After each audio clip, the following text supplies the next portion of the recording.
Now, many of you would have heard of the drug Ozempic, showing great results in changing individuals' behaviour when it comes to eating.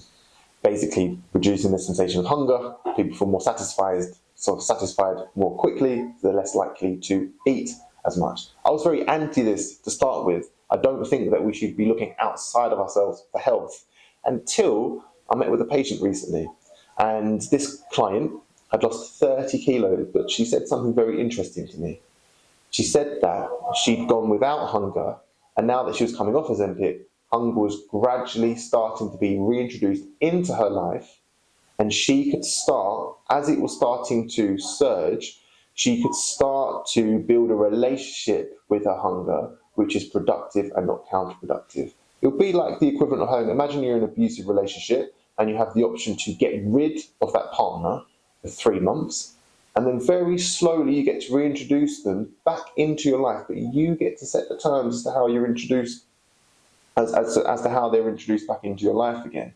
Now, this has very strong correlations to, I think, ACT, which is what I spoke about in the last video, which is how someone can start to overlook their bodily sensations and their mind, and they can start to map out in an accepting, compassionate manner as to how they choose to let this hunger manifest in their lives.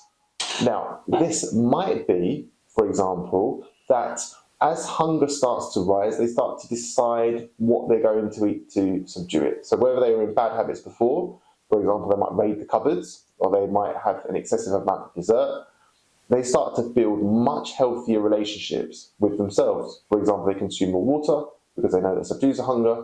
They consume more fruit because they know that subdues the hunger. And I'm really, really excited to see if someone combines these new drugs with psychotherapy, or with someone who can incite behavioural change, for example, a CBT practitioner, psychotherapist, counsellor, how these individuals might be able to make very productive long-term changes to their health.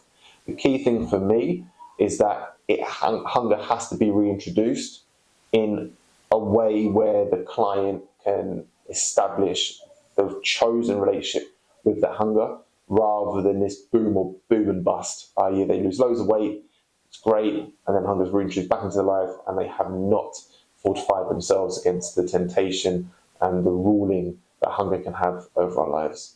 One thing I would suggest for anyone who is on Ozempic, who isn't, or any of these other weight loss drugs, who aren't combining it with psychotherapy and personal training or going to the gym to build muscle, is that you really need to. We've already covered the psychotherapeutic side of things. If you do not build muscle or stabilize your muscle mass whilst you're losing weight, your body will start to harvest its energy from your muscles and your fat, which means that after you've lost weight, you'll be weaker and less able to burn as many calories. That's why it is so important that you strength train whilst you're losing weight, especially if you're a woman, especially if you're going into menopause, because the likelihood of fracture goes through the roof, and strength really, really helps you to reduce the effects or reduce the likelihood of you fracturing something. So just to summarise, Ozempic might be a little bit more promising than I thought, but it has to be combined with psychotherapy, in my opinion, for most people, and definitely strength training. If you need any help, you need any advice on how you can lose weight in an effective, healthy way, then please contact us for a free consultation. It will be our pleasure to discuss further with you. Thank you so much. My name is Elliot from the Revitalize Clinic.